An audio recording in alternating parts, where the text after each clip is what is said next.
And now it is my pleasure to introduce our opening session.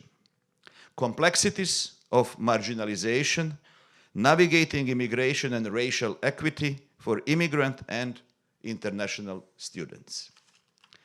This session will delve into the intricate interplay of race and immigrant status, shedding light on ways US colleges and universities, including our own Webster University, are tying together racial equity efforts and immigration issues to serve diverse populations of immigrant origin and international students. This session will be moderated by my esteemed colleague, Dr. Lisa Blazer, our Vice President of Enrollment Management at Webster University here. Lisa is joined by our distinguished panelists. First, Dr. Rajika Bhandari, founder of Rajika Bhandari Advisors. Second, Denver Muirhead, Director of Strategic Operations and Growth at InUni. And Mónica Paredes Tuesta, Program Coordinator for the Division of Enrollment at Webster University. Please join me in welcoming them.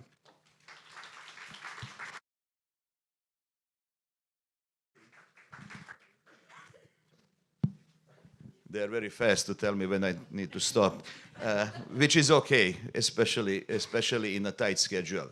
But what I would like, again, to call your attention, everybody who knows me knows that I'm extremely direct individual.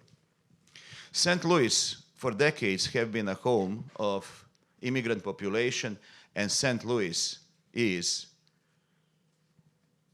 a city which can boast about sizable, what they call underrepresented population, minority population, or African American population.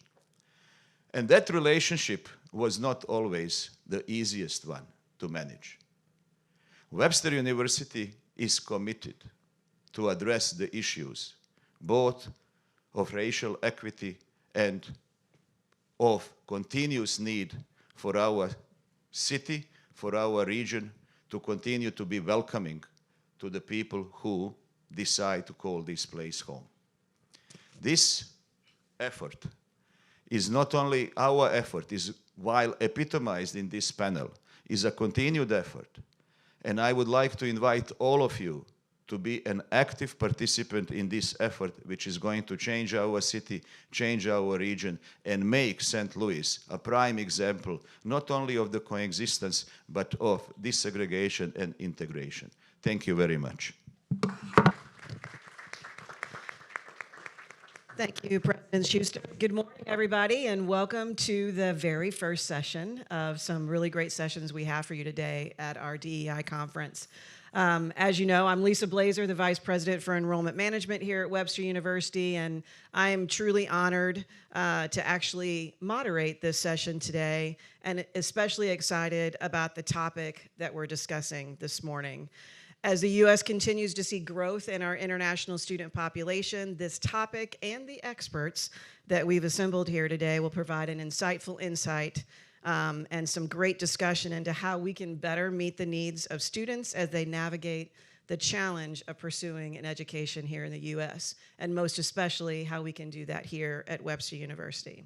So I would like to say a few words about our incredible panel that we have here this morning and give them a few moments to say a few words about the topic and why they're here today. So first, I'd like to introduce Dr. Rajika Bhandari. She's an international higher education expert and a scholar practitioner with over 25 years of executive and management experience in student mobility research and data-driven insights. She is the founder of Rajika Bhandari Advisors, offering data-driven and evidence-based strategic consulting and advisory services for global higher education institutions, multilateral organizations, governmental agencies, foundations, and the nonprofit sector. Rajika, it's great to have you here.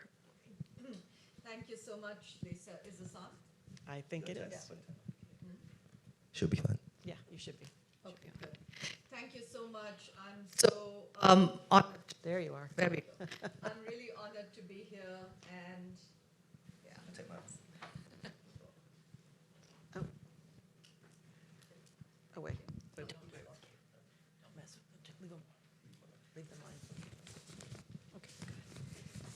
delighted to be here, and thank you so much for having me. And I guess what I would add to what you shared about me is that what we're talking about today is both very personal but also professional for me. I originally came to the US as an international student. I will not tell you when, because that will immediately date me. But it's been a lived experience for me, but also much of my professional work has been in this space for about the past 2 decades, where, as you mentioned, I've spent a lot of time researching and thinking and writing about not just international student trends in the US and globally, but also more recently thinking about that transition from international students to beginning to think about immigrant student populations, because I do believe the two are connected, because I do strongly believe that higher education is a pathway to immigration in the US for many individuals. You have only to look around actually at many of our campuses, many of our university leaders. A growing number of US college leaders came here as international students. So that's sort of the perspective that I'm bringing to this. And more recently, in the past couple of years, my role has sort of pivoted a little bit from not just being the researcher about international student trends, but also someone who helps bring a voice and as an advocate for international student issues. Thank you, Rajika. Next, we have Denver Muirhead from InUni Global, our presenting sponsor here today. Denver is a seasoned professional who is currently the Director of Strategic Operations and Growth at InUni, a prominent global university systems company. In this pivotal role, Denver is entrusted with the oversight of all strategic operations for InUni partner operations on a global scale. Denver, welcome. Okay. Okay, let's try this again. Okay, good morning, everyone. Thank you, Dr. Blazer. Glad to be here, and it's a great discussion to have. First time in St. Louis, so there is that. I've been speaking with a lot of esteemed colleagues about the matters over the last sort of 24 hours and really find it really exciting to really get into the particular details about these particular matters. Following on from what Dr. Bhandari says, I've taken things from a slightly different perspective, whereas I focus on the recruitment and the operations of international students to our esteemed partner, Webster. So my perspective is a little bit more from my experience of traveling to various countries, speaking to the students, speaking to the parents to understand not just the reasons why they're looking to come to the United States, but also what they're looking to get out of their education and how diversity and how they really want to become part of a community or are sometimes marginalized because of various things that we may not see on a day-to-day basis. So really excited to be here and glad to have a great conversation. Thank you. Thank you, Denver, and welcome. Last but certainly not least, we have Mónica Paredes Tuesta from Webster University. Mónica is a recent Webster University alum receiving her master's in data analytics in spring 2023. She is originally from Arequipa,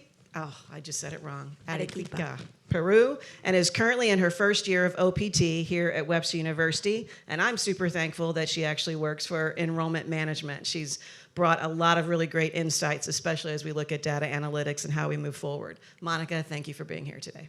Thank you. Thank you. I'm very honored to be here and share my experiences as an international student.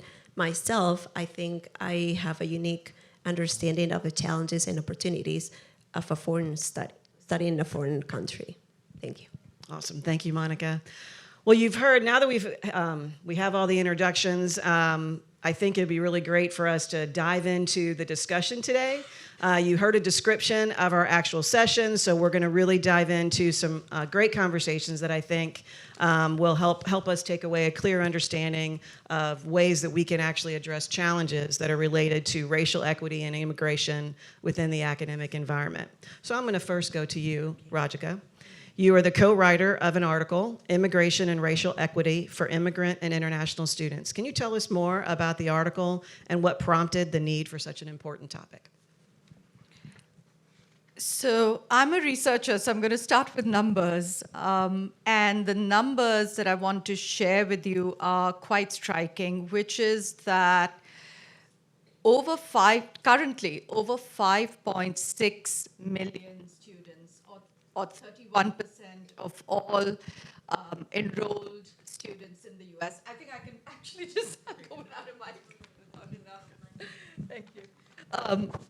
5.6 million, or approximately 31% of the US higher education population in the US, or enrolled students, are from immigrant backgrounds. That's quite a striking number. And the fact... Kill the mic, you just rejected. Okay, I can do that. So about 31% are from immigrant backgrounds. And so that's a really large proportion. And this number is on the rise. So the point here is that the demographic of the student population on American campuses is changing dramatically. Add to this 5.6 million number the fact that the US has now bounced back and has just over 1 million international students. So you're talking about a pool of students, if we look at those two groups together, who are coming from different backgrounds. Some may have been in the US for some years, depending on when their families arrived. Some may have been born here. Others are more newly arrived. They may fall in the international student category. If they're refugee students, they may be coming in through an immigrant pathway. But nonetheless, we're talking about a very large population of students who come from different backgrounds, who come from different race and ethnic backgrounds, different cultures, different societies. And the fact that they're not often a part of conversations about DEI and social justice. And I loved President Schuster's framing of these being global, but also local issues. And I think that sometimes when we talk about DEI efforts, we get so focused on just the local piece, or sort of what has been the history of race relations and inequity and social justice and injustice in the US, that we tend to forget that there are all these other students that are also out there who are affected by, as we think about vectors of race and marginalization and identity, who are very much also affected by those issues. And the last thing I'll say is that, for example, in my book, I use the term triple cumulative disadvantage.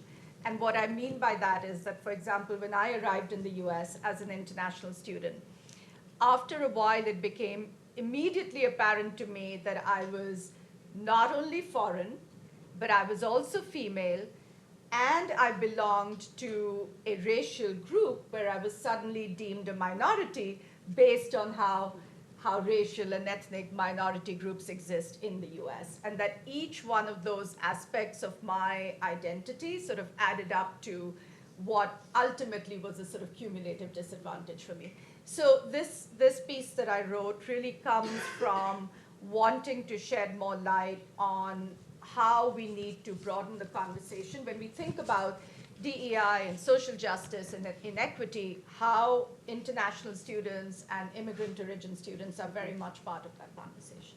Great. Thank you. I'm going to go. You want me to use the microphone? Okay, I will use my microphone. This is great.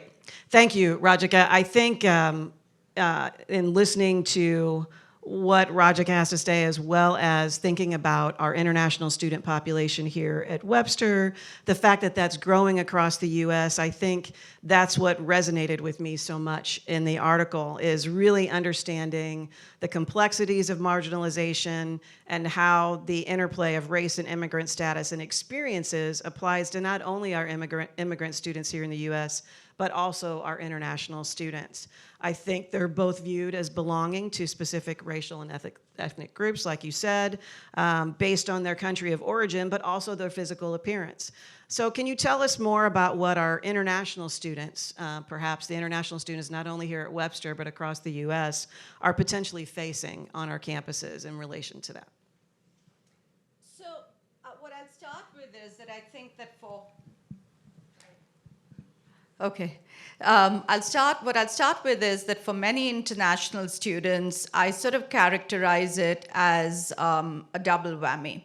So the first disadvantage for them is that, as you said, many of them clearly belong to a racial group that might be deemed a minority group in the US, which means that if an international student, once they're off campus, or they're walking around St. Louis, the fact that they are international or have an F1 visa doesn't offer them any special protections. They are just as vulnerable based on their race to hate crimes, to prejudice, as any other individual in the US who belongs to the same racial category. And indeed, that's the reason why over the past 5 to 6 years, we've seen a sharp rise in hate crimes against international students who are Asians. Over the past decade, we've seen a lot of hate crimes against Indian students, etc. So in other words, their student status does not protect them from any of that. So that's the first sort of side of that equation. The other part of it is that despite being viewed by the larger public as falling within those racial categories, when it comes to campus supports and services, international students are not necessarily benefiting from the types, on many campuses, from the sorts of structures and units and departments that exist to typically serve American students from different racial backgrounds. So on many campuses, international students are really not part of the Office of Multicultural Affairs or really not a concern of units like that. So all of the focus or anything surrounding international students is focused just on whichever office deals with them. I believe here it's called IRIS. But in fact, when we think about their shared identity with domestic American students, it's as much of a concern in how we serve international students. The second piece I want to talk about in terms of their experience on campus based on their racial background is what happens for international students themselves. And I want to use the example of African students here. So the US is hosting an increasing number of African students now. Obviously, back on their continent, they're not a minority. And they land on an American campus and are suddenly on an American campus, in American society, are immediately slotted into a certain sort of a feeling of being a minority and everything that accompanies that. And that can be a shocking experience for many students who are going from sort of feeling much of an equal in a society to suddenly beginning to feel very, very marginalized. And again, I think this happens mostly for African students, again, given America's own racial history and background. The third and last thing I want to talk about in terms of their experience is flipping all of this, that it would be remiss of us to not talk about the fact that many international students come to the US with their own racial stereotypes and biases. And again, in my book, this is something I talk quite candidly about, that for me as well, a huge learning when I came to the US as an international student was about America's racial history and really beginning to understand the social fabric of the US, which no one had really prepared me for. And I do believe that this is still, even today, this is a big gap in the understanding of most international students, that they are not arriving in the US with either a deep enough understanding of the social fabric of the society that they're entering, but also many are bringing their own prejudices, and so it's really an opportunity for them to re-educate themselves about broadening their own thinking about all of the issues that we're talking about. So insightful, right? As we think about what our students, our international students most especially, are experiencing as they get to campus. So thank you. Denver, from your perspective, thinking about the article and also from your experience and time within the international recruitment field, how has your experience shaped how you view the importance of inclusivity for all international students when they arrive and as they continue on their education journey? Thank you, Lisa. So, as again, my perspective is more from the recruitment and new operations side. I think we as InUni have learnt this over time in terms of our experiences, and we've evolved as we've seen this with our partners and speaking to international students directly. from a student perspective, they're very, very motivated, but a lot of times they're quite naive about the international market, but also traveling to a different country and really settling in and learning a different culture. What we find is that a lot of students are quite tunnel vision, and usually that tunnel vision leads to a question of, what can I get out of my degree? And what job can I get? And what salary can I get? Those are usually the questions that come from either students' parents, when we travel abroad and speak to the market. We never get any questions about what's the culture like, how diverse is it, are there other people that look like me? Those are the questions we don't really get. And what we realized is that previously we were focusing a lot on the overall outcomes of the students. Firstly, we're there to recruit them, they attain a visa and they arrive on campus. And over time, when we started to speak to students, we started to find out that in the first couple of days and weeks, they were quite miserable when they arrived.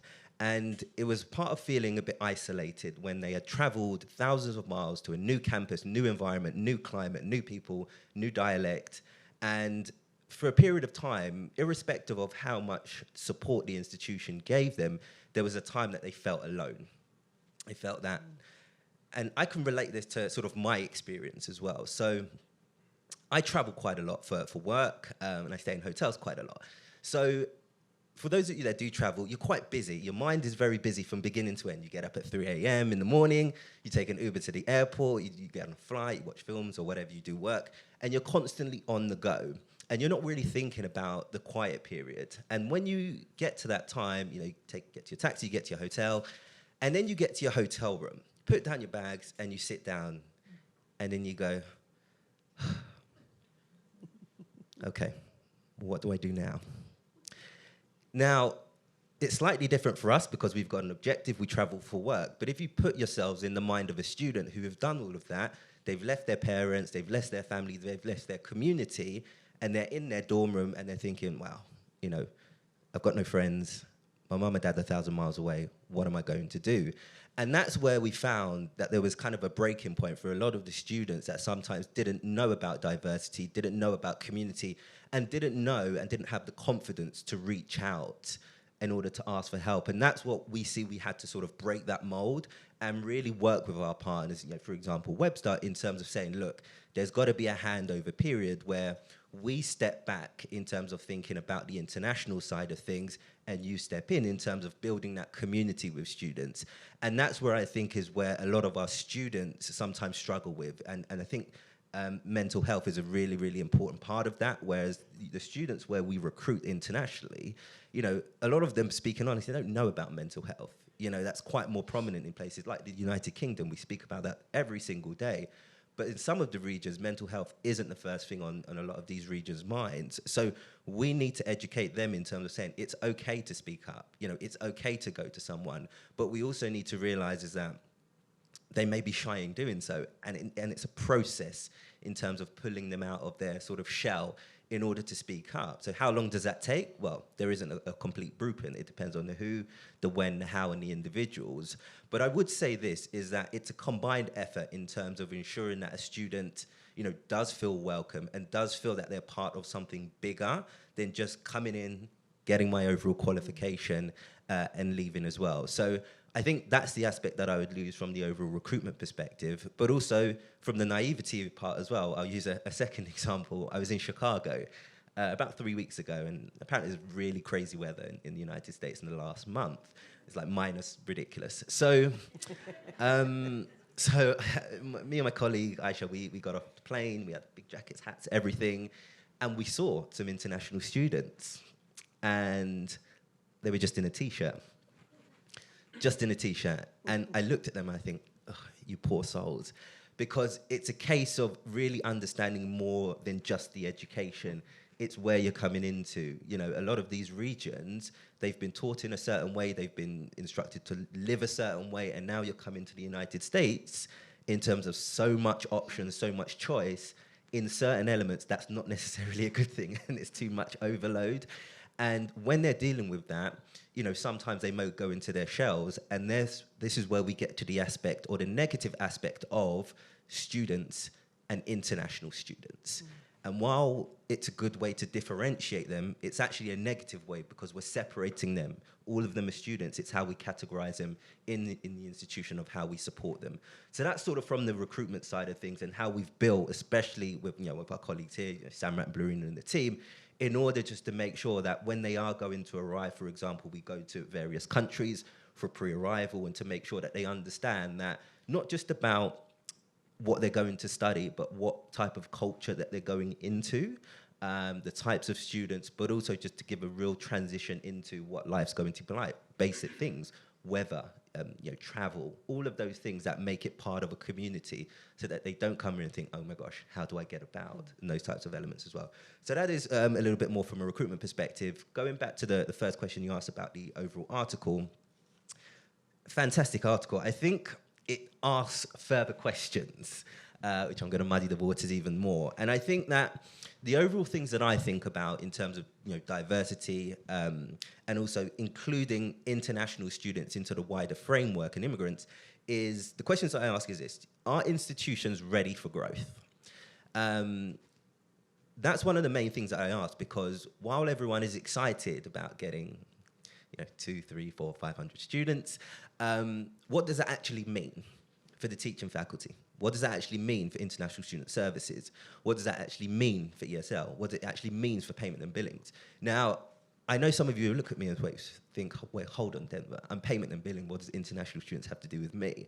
And that's something that we kind of need to break, because everyone needs to be aligned with what international students bring to the table, what they bring to the table for the institution, and how it enhances the institution out in the wider market. So although you think, okay, I'm over here in the institution, this part doesn't affect me, that's how silos and barriers are created. And this is where, is everyone aligned to the overall aspect of creating a wider inclusive environment for international students, domestic students, whether they're of color, male, female, whatever it might be, in order to make sure that they're part of one institution that's growing together. So part of that is, are we all aligned and are we on the same page in terms of international student growth?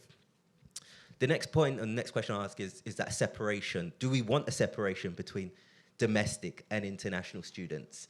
And then also, do you want a separation between international students coming from India, international students coming from Pakistan, international students coming from Latin America, from Christian countries, from Muslim countries, domestic students coming from the south, north, east, wherever it is? How do you want to differentiate or come together as an institution to make sure that you're including everyone in the overall decision-making process so they can get the overall outcomes? So how do you want to separate or relabel the language that you put out there into the market, and in terms of brochures or marketing, anything that you do to make sure that it is an aspect of a fully inclusive environment?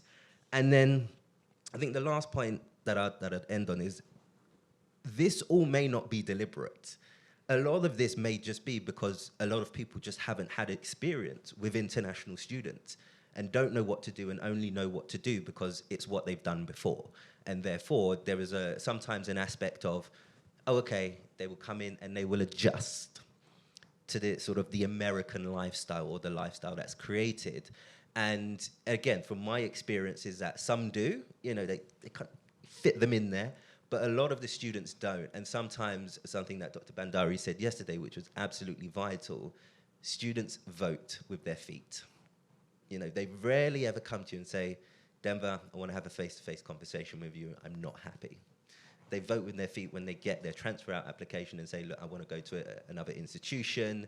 I didn't really feel that I was supported, or I never, spoke with the support officer, whoever it may be, in order to make sure that they were comfortable and really progressing, not just with their studies, but just progressing as an immigrant, as an international student within the United States. So I think from looking from that aspect has been, yes, recruitment of students is absolutely vital to growth, diversity, and an institution growing its footprint.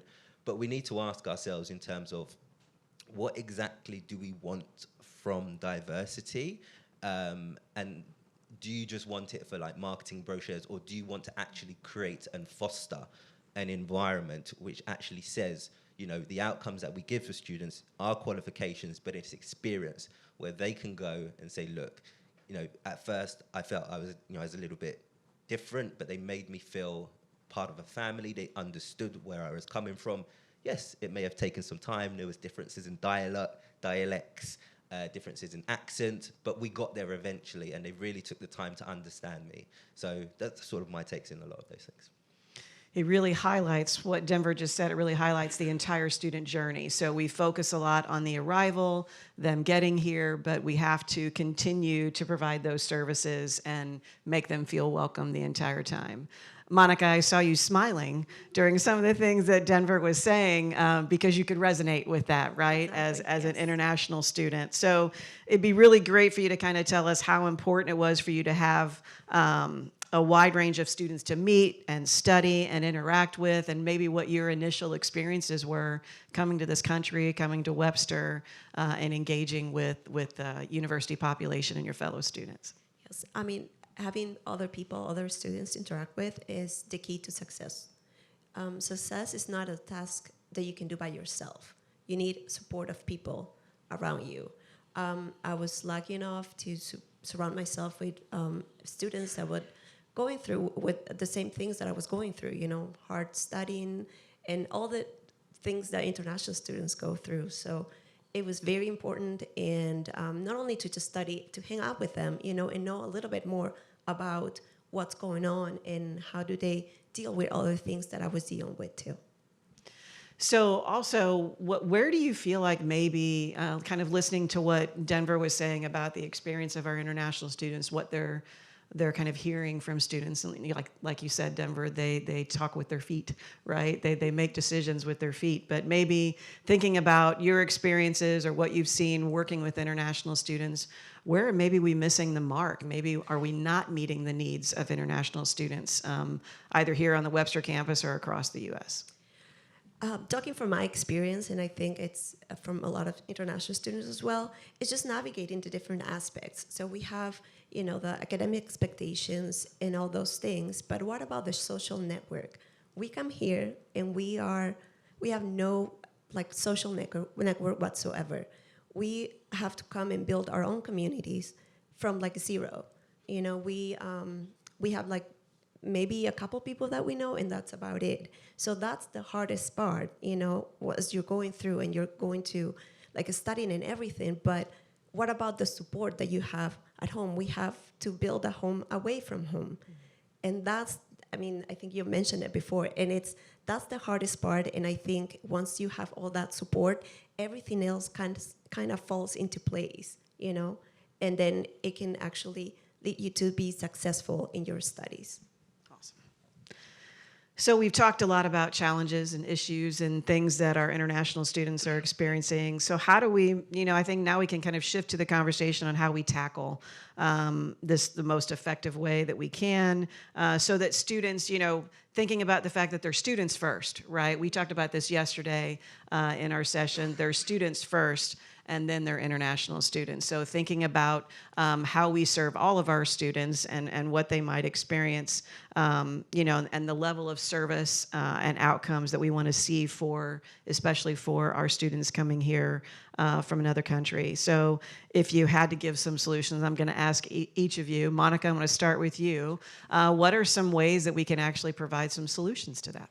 I think good onboarding processes, you know, just kind of helping you and guidance in terms of how to navigate all these things. Also, like helping you connect with other people, faculty, staff, other students, like in-campus resources, off-campus resources, so you can actually start building your own community, just like you did at home, if that's what you want to do. I think that's the first thing to do. Awesome. Thank you, Monica. Denver, how about you? So I've got a couple of things. I'll try and limit to one or two. I think engaging students outside of the classroom is a core aspect for me. I know, you know, when you go into a classroom, the primary factor is there to learn, which I completely understand. And they're in that zone of, look, I want to get in as much information as possible from the academic and make sure that I'm utilizing my time effectively. I think getting to know an individual is vital outside of the classroom. They could just be, you know, sitting, eating lunch. And where you get to know the character of someone is outside of their sort of their fixed environment. So whether they're, you know, just playing computer games, whether they're going for a walk, whatever it is, and try and find out a little bit more about themselves. So again, you know, South Asia is a large area where we target target students from, recruit students from. And some of the common topics that we talk about is sports, cricket. So for Indian students, I may throw in, I sometimes sit with students and I throw in a curveball.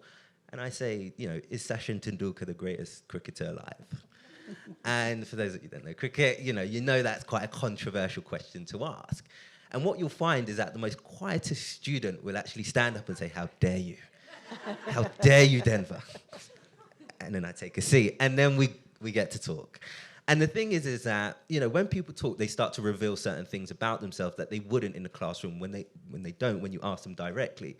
But when you get into a conversation and you start here, what you find is you end up all the way over here, and you didn't even know it, and you know the student back to front. And that's one thing that I always really implore. Yes, does it take time? Yes. Do you have to do this constantly to make sure that you're engaging with someone? Yes. But what it gives you is an aspect where you know that particular individual inside out. You know when they've come in and their face, looks a bit sour, they've had a bad day. If they're not responding quick enough, they're not having a great day. Those are the types of cues that make an institution go above and beyond exactly, and just in terms of saying, are you okay? Yes, okay, I'll see you next week. So it's about using creative ways. And again, I mentioned the sport cricket and everyone looked at me like I was crazy.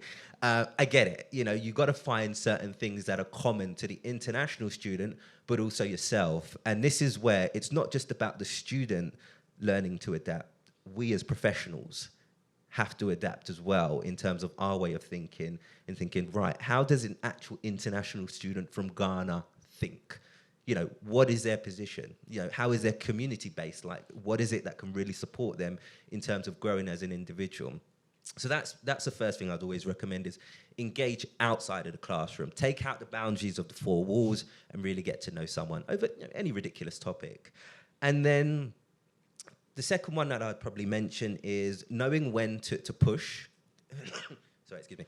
Knowing when to push and knowing when to pull. And the certain things is students might want to be alone to regather their thoughts and regather their efforts. But I think it's also an aspect, if you leave them on their own forever, then they're just going to become siloed, and that's not what we want. And I think it's looking in terms of integrating even domestic students for something simple like a buddy system. A domestic student meets an international student for like a week, a couple of days, whatever it might be, and both aspects start to learn about each other. And therefore, the international student has their sort of reference point. If they're feeling nervous, they can message, the domestic student, say, hey, look, do you know how I can get to this building or that building? And they've got that particular reference point. But at the same time, the domestic student who, again, I'm from the UK, I'm not, I know a certain amount from America. They may not have seen Indian students before. They might not have seen African students before. So for them, they may have as many questions as the international student does. So it's about really putting people in situations where they can learn and grow, but also knowing the cues when an international student or domestic student just wants to be left alone and have their own time to grow. Now, what is the scientific equation to get to this? Well, there is not one. You kind of got to be in tune with your student and understand who they are, how they want to grow, and what they want to get out of really being part of something bigger, which is the growth of the institution as a whole. So those are the two things that I'd probably recommend. Awesome. I think that comes back to building relationships with each other, right? So we need to focus on how can we build better relationships with our students, both as faculty and staff, but also provide that opportunity for students to engage with each other and get to know each other. I think that's how you find out what people need, right? So Rajika, you've spent quite a bit of research on this topic and how we can better serve students. Your memoir, which you referenced earlier, America Calling, a Foreign Student in a Country of Possibility, provides that firsthand account as a former international student and immigrant to the U.S. As a researcher and someone who has experienced some of the same challenges our students are facing, how can we better tackle this complex topic and provide solutions that will create the right environment and outcomes for our students? Thank you. So I could say ditto to everything that's been said before, but I will not. So in thinking about sort of solutions and what I'm seeing on some different campuses, I think first and foremost is even just the awareness and having the conversation. that might sound elementary, but it's really important. The fact that Webster is open to having the sort of dialogue that we're having today, that you're even having this 9th conference on DEI, which I think is really incredible, just given how much under attack these issues are across the US and other campuses. So I think first off, even just having the conversation and being aware, beginning to be aware of the sorts of issues that we're talking about and how both international and immigrant origin students fit into the overall conversation around DEI efforts. And then I think related to that in terms of action and going from dialogue to action, really thinking about how those efforts are structured on campus and how inclusive they are of the different student groups that we've been talking about. It's the international students that we've talked a lot about. It's, again, the immigrant origin students that I talked about earlier. Within immigrant origin students, there's a great deal of diversity as well. So you have, and I just want to sort of clear up these two terms because there's often a lot of misconception about them, but you have students who are first-generation immigrants, which means that they themselves were born overseas and have arrived in the US. And then you have second-generation immigrant students, which means that they were born in the US, but one or more of their parents was born overseas. So even within that population, you've got, many differences in where students are coming from. They could be a newly arrived refugee. They could be an undocumented student who's lived in the US for most of their life. And certainly that's a large population on campuses. And then there's the diversity of international students, which I want to talk about, which I think is very important for campuses to understand. There's a lot of conversation these days about diversifying where international students are coming from in terms of recruitment. So, of course, China and India have dominated the news for many years now. Now we know that Indian students are the largest group. But what we have not focused enough on, which has absolute relevance to what we're talking about today, is how students from those countries are increasingly diverse. So the sorts of Indian students who came to the US a few decades ago were very different, where and again, I'm sort of generalizing here. Most came from more middle class or upper middle class backgrounds, more affluent backgrounds, etc. However, in the past several years, we've seen a real shift because a global education has actually become more accessible to Indian students who may not be from very privileged backgrounds, who may be from smaller towns and cities. So that's actually a good thing because we are increasing access to an international education for a more diverse group of students. So I think that's the other thing to understand. And what does that mean for the classroom and for campus support services? It sort of goes back to what Denver was talking about. It may be, a difference in accent, how well they may or may not speak English. It may be other variations. But the fact that the fact that they've landed in your classroom clearly shows that they are worthy. And again, for them not to be viewed as having deficits, but as being different. So I think that's the really important framing to think about, that it's about the differences, and not deficits, just because they come from a different context or a different background. So that would be one. I think really educating students, staff, faculty, again, on those differences and not deficits, and what does that mean in terms of how they're going to adjust and broaden their instruction, broaden their assessment, and alter in some ways how they're working with a broader range of students.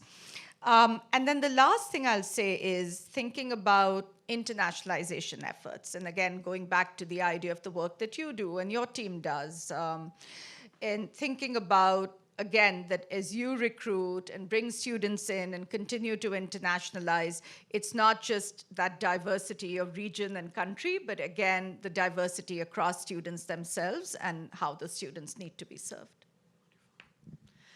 Thank you. Rajika talked about our understanding the differences and really referring to them as differences instead of deficits. I think yesterday you talked about the fact thinking about your accent, right? People assumed that you were actually fluent in English, but the assumption was that she wasn't because of the difference in those dialects and that discussion. So I think that's really critical for us to think about the populations that we're serving. We're seeing a lot of growth in international students here at Webster, which means we really do need to pay attention to those differences and not think about them as deficits. So I think that's been a really important message that I heard over the last 2 days. So I know we're coming up close on our time, and I don't know if we have time for maybe 1 or 2 questions. If there's any questions from the audience, we can actually take some questions. This fabulous panel will be able to answer. Do we have any questions? Yes, sir.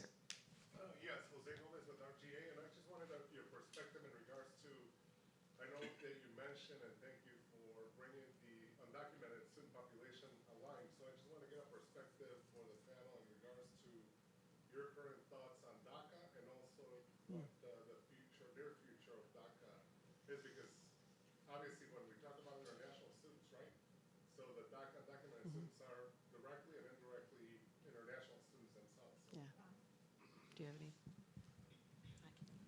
You do. I can do some if you want. Sure. Yeah. I think that's actually something that a lot of our U.S. institutions are facing because we do have so many more DACA students, and the challenge is it's that same kind of perception that they are considered international students, but yet many of them, having served at institutions in the South, in Texas, we saw a lot of students that were facing this, and there were different policies depending on what state. We saw a lot of students that couldn't receive any kind of scholarships, maybe because donors struggle with that, or the institution or the state laws and the legislation that exist impacts those students on a regular basis. I think what we need to do as a country and as institutions that want to serve and provide that educational opportunity, to me, they deserve that opportunity just as much as an international student or a student that is considered a citizen. We need to make sure we're providing some of those same opportunities because I think they can give back to the economy, give back to the communities that they're actually a part of. And as U.S. institutions, I think we need to continue to advocate for those students, both at the state level and the national level, to make sure that they're receiving those same kind of resources. Well said. So I will not add to that, but what I want to share are some resources on your ending point about how campuses can do more. So I do want to mention a group called the President's Alliance on Higher Education and Immigration. Actually, I should say that the article that you referenced earlier that in part inspired this panel was authored by me as part of my senior advisory role with the President's Alliance, and it is the only group in the US that is squarely focused on this nexus of higher education and immigration issues. And one of the issues they strongly advocate for are undocumented students. So again, for campuses thinking about working with their different immigrant student groups, there are a ton of resources and ways to get involved and how to continue that advocacy for undocumented as well as other student immigrant groups. Thank you. Okay, one more question? I think somebody in the back there. I'll just talk loudly. I need you on the...